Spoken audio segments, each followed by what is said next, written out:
يا اولاد يا اولاد يا اولاد يا ابوي على المكلتين على المكلتين خبط في دار.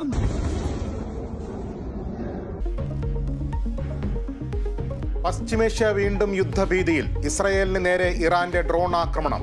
തിരിച്ചടിക്കുമെന്ന് Israel. വ്യോമമേഖല അടച്ച് ജോർദാനും ഇറാഖും ലബനോനും. ഇസ്രായേലിലെ ഇന്ത്യക്കാർക്ക് ജാഗ്രതാ മുന്നറിയിപ്പ്. സംസ്ഥാനത്ത് വൈദ്യുതി ഉപയോഗം കുറഞ്ഞു.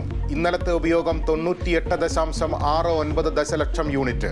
ഏപ്രിൽ മാസം 100 ദശലക്ഷം യൂണിറ്റിന് താഴെ പോകുന്നത് ഇതാദ്യം. തെരഞ്ഞെടുപ്പ് പ്രചാരണത്തിനായി നരേന്ദ്രമോദി ഇന്ന് കേരളത്തിൽ. നാളെ ആലത്തൂർ, ആറ്റിങ്ങൽ മണ്ഡലങ്ങളിൽ പ്രചാരണം. രാഹുൽ ഗാന്ധി നാളെ എത്തും.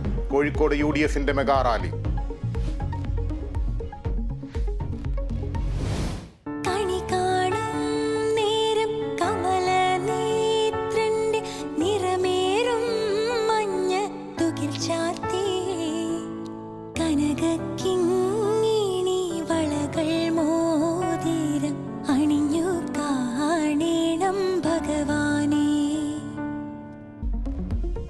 ഐശ്വര്യത്തിന്റെയും സമൃദ്ധിയുടെയും പ്രതീക്ഷകളുമായി വിഷു. നിറകണി കാഴ്ച കണ്ട് മലയാളികൾ. ഗുരുവായൂരിലും ശബരിമലയിലും വൻ തിരക്ക്.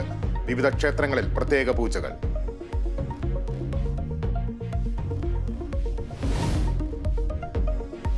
പണം സമാഹരിച്ചെങ്കിലും മോചനം അകലെയോ? അബ്ദുൾ റഹീമിന്റെ മോചനത്തിൽ ആശങ്ക. 3 മാസം വരെ കാലതാമസം വരുമെന്ന് സൂചന. വഴിക്കണ്ണുമായി നാട്.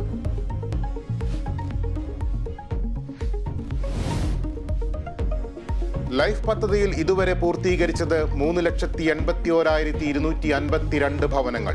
1 ലക്ഷത്തിലധികം വീടുകളുടെ നിർമ്മാണം പുരോഗമിക്കുന്നു. ഏറ്റവും അധികം വീടുകൾ പൂർത്തീകരിച്ചത് തിരുവനന്തപുരം ജില്ലയിലെന്ന് വിവരാവകാശ രേഖ.